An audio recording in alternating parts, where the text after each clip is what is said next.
So, ladies and gentlemen, with me on the red couch of the DVZ now is Bob Biesterfeld. He's been the CEO of C.H. Robinson, the big U.S. logistics company, since May. Bob, how has been the first couple of months in your new role? Well, first off, great to be here. Thank you. The first month has been great. It's been a crazy month. A lot of travel. Obviously, first time here at this conference, and so a great opportunity to interact with the motor carriers, the steamship lines, the companies that we work with, as well as meeting with a number of our customers. So it's been really active. What's your first impression of the Transport Logistics Fair? I guess my first impression is this is unlike anything I've ever seen in my life. I've been to a lot of trade shows through my 20-year career with Robinson, but never have I seen such a concentration of industry expertise, strong companies, as well as great clients. The European market is fairly important for C.H. Robinson, I think, and of course, therefore, you're over here. What is your strategy going forward with the European market? So Europe is really important for us. We've been in business since 1905, so we're a 115-year-old company. We're about a 30-year-old company here in Europe, and so the services that we bring to market, air, ocean, customs, as well as road transportation, we've got a nice foundation built both organically and through acquisition. But as we think about our strategy here, it's really about taking what we've done in other parts of the world and continuing to bring that to market here so that we can continue to gain scale, expand the services, expand our geographic footprint. I think you've probably seen we've done a couple of recent acquisitions that help us in that aspect of bringing this expertise in markets in Europe, as well as bringing new talent into the organization. At Robinson, we talk about people, process, and technology really being the foundation from which we build upon. And we see that really playing out here in Europe as well. Mm-hmm. You just mentioned this one acquisition in Italy, I think it is DEMA. What's the rationale behind that?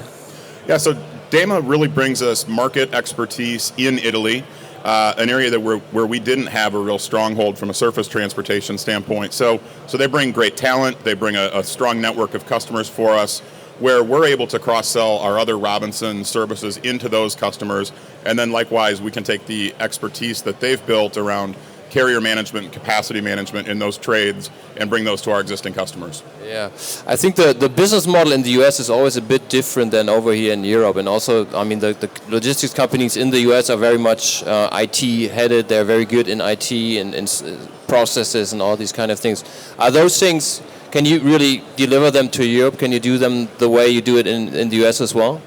There's unique nuances to the businesses between Europe and the U.S., but again, those pillars of people, process, and technology, we think provide us a real competitive advantage on a global basis. We leverage proprietary technology that we've built called Navisphere, and that's our single instance global technology platform. So we can take a lot of the investments that we've made in technology, and the European network can leverage those as well. So we've spent about $1 billion in technology in the last 10 years, and we'll spend about $1 billion more in developing technology in the next 4 to 5. So we see that technology as a real competitive advantage for us, and that's got global reach.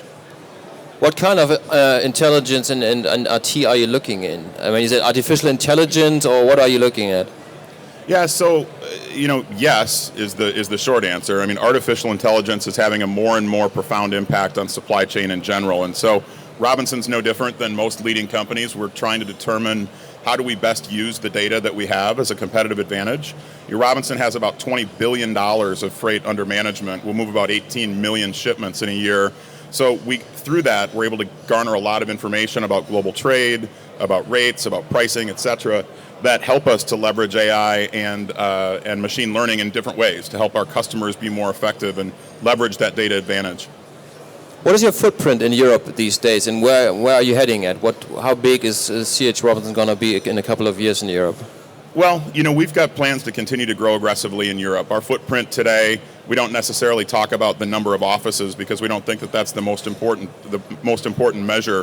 What we really look at is customer penetration and growth of our core services. And our business in Europe is growing at a really rapid double-digit pace. We think it's very likely that we'll double the business in Europe over the course of the next few years, and that will come both organically and through some potential M&A as well. All right. So that's still on the schedule? M&A? It is. Okay. There are new players in the market. Amazon with its freight platform. There's Uber. How are you looking at these kind of companies? Yeah, I think like I said earlier, there's a lot of conversation about these quote unquote tech first entrants, right? And the way that we think about them is that, any companies that are going to be successful in logistics in the future really need to be thinking about technology as an important part of that component. When I hear some people talk about tech first entrants versus traditional competitors or traditional companies, we really think that line is not really black and white, and it's really going to become a much more gray line. And the companies that win will be those that really figure out how to best leverage technology in what is still a very people-centric business. And it's the convergence of those two things to create value. So lots of conversation about new entrants, leveraging machine learning, leveraging artificial intelligence, but we still think that it's that unique blend of the people and the technology that really can help us win.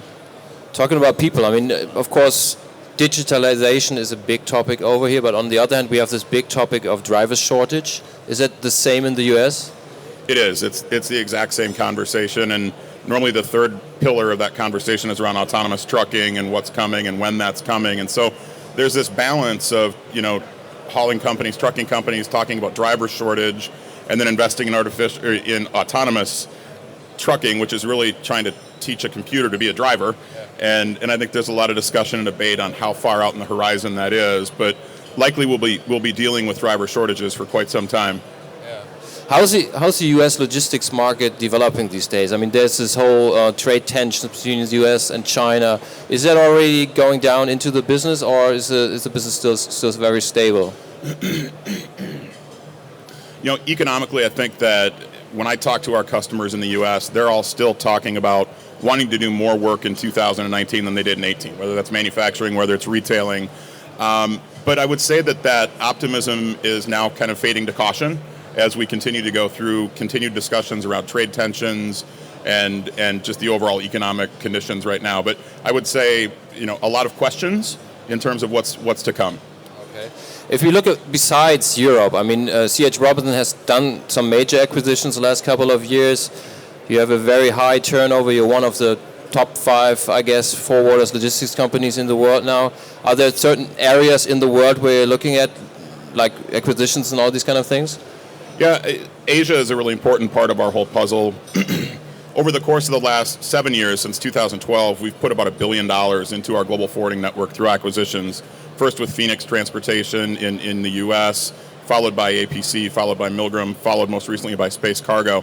And so that type of acquisition strategy of buying and integrating strong founder-led businesses with a global reach will continue to be part of our strategy.